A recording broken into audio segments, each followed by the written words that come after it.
ఈరోజు ప్రభుత్వ జోక్యం లేకుండా, పోలీసుల జోక్యం లేకుండా ఈ బోట్లు తరలి వెళ్ళిపోయాయని ఏ ఒక్క సామాన్యుడు కూడా నమ్మేటువంటి పరిస్థితిలో లేడు.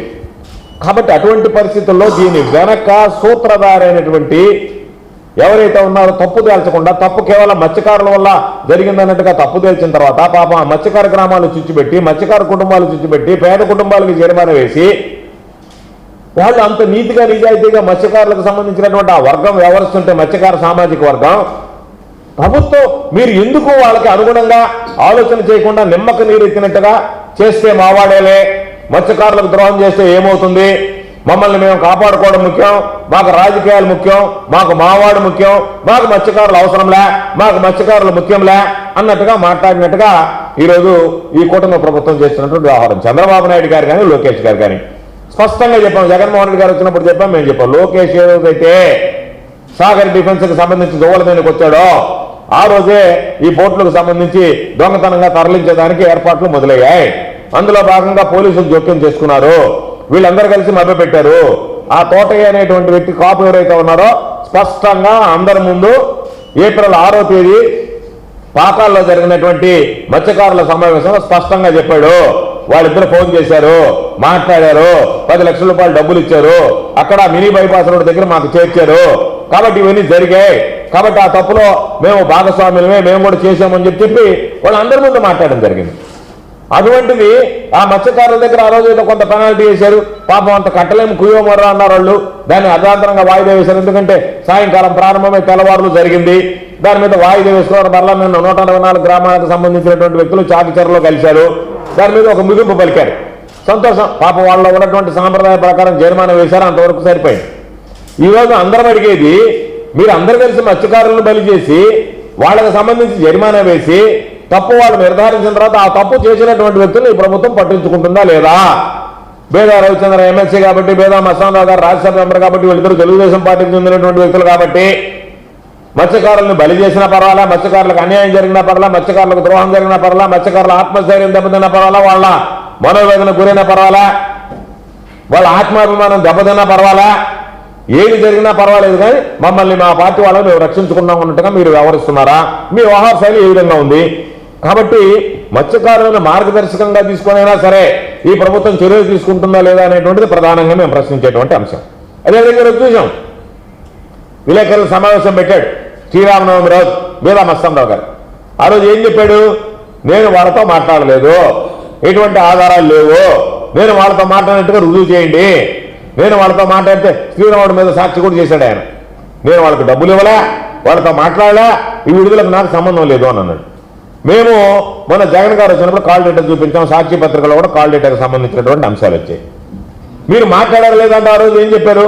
అసలు నేను వాళ్ళతో మాట్లాడడం లేదన్నాడు. బేదా రవిచంద్ర ఏం చెప్తున్నాడు? ఏం మాట్లాడితే తప్పు, మేము శుభాకాంక్షలు చెప్పుకోవడానికి చెప్పాం, గ్రామంలో సమస్యలుంటే ఫోన్ చేసామని చెప్పి అదే మాట చెప్పు. శుభాకాంక్షలకు చెప్పాము, గ్రామంలో సమస్యలకు చెప్పాము, మత్స్యకారులకు సంబంధించినటువంటి ప్రాణాలకు తెగించినటువంటి బోట్లు విడుదల చేయించడానికి కూడా మాట్లాడామని చెప్పు. బిఎంఆర్ ఏమో అసలు నేను మాట్లాడలేదంటున్నా. కాల్ డేటా చూసినప్పుడేమో రవిచంద్ర సన్నాయి నొక్కులు నొక్కుతా వివిధ అంశాల మీద మాట్లాడాం, దీని మీద మాట్లాడలేదు అంటే అప్పటికి మీరిద్దరు చెప్పినటువంటి వాటిలోనే ద్వంద్వ ఇక్కడ కనపడటం లేదా? మీ ద్వంద్వ నీతి బయటపడటం లేదా? నేను మాట్లాడలేదని ఆయన అంటాడు. కాబట్టి మీ జోక్యం ఉండేటువంటి మాట వాస్తవం. ఇది తేటతలమైనటువంటి విషయం.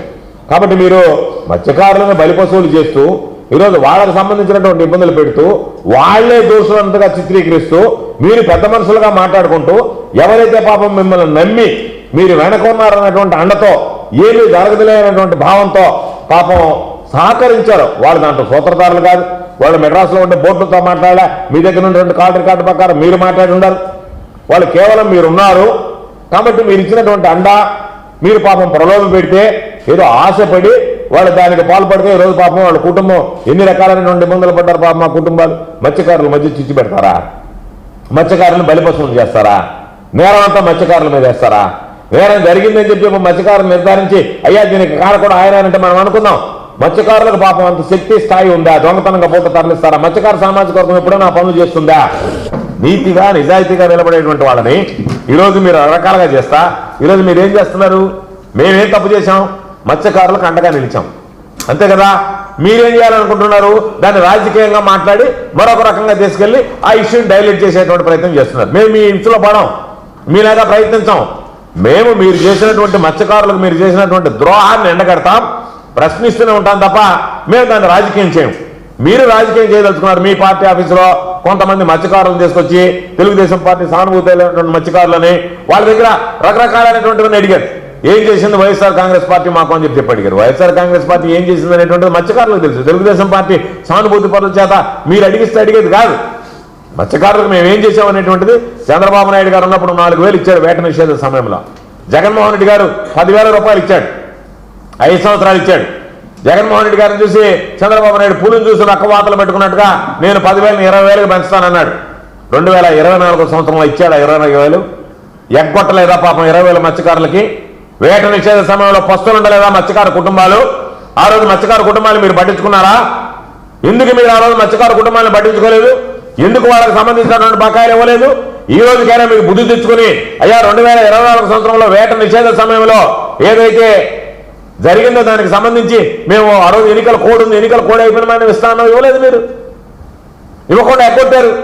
దానికి సంబంధించి ఈరోజు ఇస్తారా ఇరా మీరేనంటే దానికి సమాధానం చెప్పేటువంటి పరిస్థితుల్లో మీరు లేరు, తప్పించుకొని తిరుగుతూ ఉన్నారు. ఏదో ఒక విధంగా దానిలో నుంచి బయటపడితే చాలు అన్నట్టుగా ఈరోజు 20,000 ఇచ్చే దగ్గర ఎన్ని రకాలైనటువంటి రాజకీయకరణాలు మీ జేడీ గారు నెల్లూరు జిల్లాకు సంబంధించినటువంటి జేడీ ఫెస్టివ్స్ ఎవరన్నా వైఎస్ఆర్ కాంగ్రెస్ పార్టీ సానుభూతి పనులు ఉన్నారని వాళ్ళు పక్కన పెడుతున్నారు. వాళ్ళకి బోర్డులే ఉంటున్నారు. వాళ్ళు తెలుగుదేశం పార్టీ వాళ్ళు ఎవరు ఏ కంప్లైంట్ ఇచ్చినా దాన్ని స్వీకరిస్తున్నారు. నిన్న ముత్తుకూరుకు సంబంధించినటువంటి మత్స్యకారులు జేడీ గారిని తీసుకెళ్లి చూపించారు. ఇదిగో మా బోర్డులు ఉన్నాయి, మా పేర్లు రాయండి. మా పేర్లు ఎందుకు రాయరు మీరు ఎవరో చెప్తారంటే పలానా దగ్గర మాకు ఫిర్యాదు వచ్చిందంటే పిలవండి ఫిర్యాదుదారులు మా ముందు విచారించాలంటే ఆ ఫిర్యాదుదారులు ఫోన్ కూడా ఎత్తుకోలే. పక్షపాత వైఖరి ప్రదర్శించి ఈరోజు ఆ విధంగా వైఎస్ఆర్ కాంగ్రెస్ పార్టీ ప్రభుత్వంలో జరిగిందా? లేదే. 4,000 10,000 రూపాయలు చేశాం, పారదర్శకంగా మత్స్యకారులకు అందించాం. ఆ రోజు మీరు డీజిల్ సబ్సిడీ 6 రూపాయలు ఇస్తుంటే మేము లీటర్ 9 రూపాయలకు పెంచాం. మీరు 6 రూపాయలకు సంబంధించినటువంటి సబ్సిడీ పాపం వాడు అసలు రేటు కొనుక్కొని ఆ సబ్సిడీ క్లెయిమ్ చేస్తే 6 నెలలకి 9 నెలలకి సంవత్సరానికి కూడా వేసినటువంటి రోజులుంటే సబ్సిడీతో ఈరోజు 9 రూపాయల డీజిల్ సబ్సిడీ అనేటువంటిది నేరుగా వాళ్ళకి కార్డు ఇచ్చి నేరుగా వాళ్ళు గుర్తించబడినటువంటి పెట్రోల్ బంకులకు ఆ కార్డు ఇస్తే 9 రూపాయలు తగ్గించి తీసుకునేటువంటి వెసులుబాటు కల్పించాం. గల్లంత అయితే వేట సమయంలో ఎవరన్నా పాపం వెళ్ళి గల్లంత అయితే మీరు 5 లక్షల రూపాయలు ఇస్తే 10 లక్షల రూపాయలు చేశాం. మీలాగా మోసం చేయలే. మీరు 50 సంవత్సరాలకు పెన్షన్ ఇస్తున్నారు బీసీలకు, మత్స్యకారులు బీసీల కిందకు వస్తారు. ఆ మత్స్యకారులు కడుపు కొట్టారు, మీరు 50,000కి పెన్షన్ ఇస్తానని చెప్పి ఈరోజు పెన్షన్ పెట్టారు. కాబట్టి మీరేం చేశారు మేమేం చేశాం అనేటువంటి రాజకీయంగా చాలా విషయాలు ఉన్నాయి, మాట్లాడుకుందాం, ఇబ్బంది లేదు. మత్స్యకారు కుటుంబాలకు సంబంధించి ఏ ప్రభుత్వం అండగా నిలిచింది, ఎవరున్నారు, ఎవరు ఏ విధంగా అండగా నిలిచారు అనేటువంటి దాని మీద మాట్లాడుకుందాం. మీరు కొంతమంది మీ పార్టీకి సంబంధించినటువంటి సానుభూతి పరులు ఉంటే వాళ్ళని తీసుకొచ్చి పెడితే మీ దుర్మార్గమైనటువంటి ఆలోచన ఏంటంటే మేము కూడా వైఎస్ఆర్ కాంగ్రెస్ పార్టీ సానుభూతి పరులైన మత్స్యకారులతో మిమ్మల్ని అడిగిస్తే మీరు వాళ్ళ మధ్యనే మాటల యుద్ధంతో అసలు సమస్య ఏదైతే ఉందో ప్రైవేటైజేషన్ గురించి కానీ మీరు దొంగతనంగా తరలించినటువంటి బోట్ల విషయం కానీ పక్కదారి పడుతుంది అనేటువంటి దుర్మార్గమైనటువంటి ఆలోచనతో దాన్ని రాజకీయం చేసేటువంటి ప్రయత్నం చేస్తున్నారు.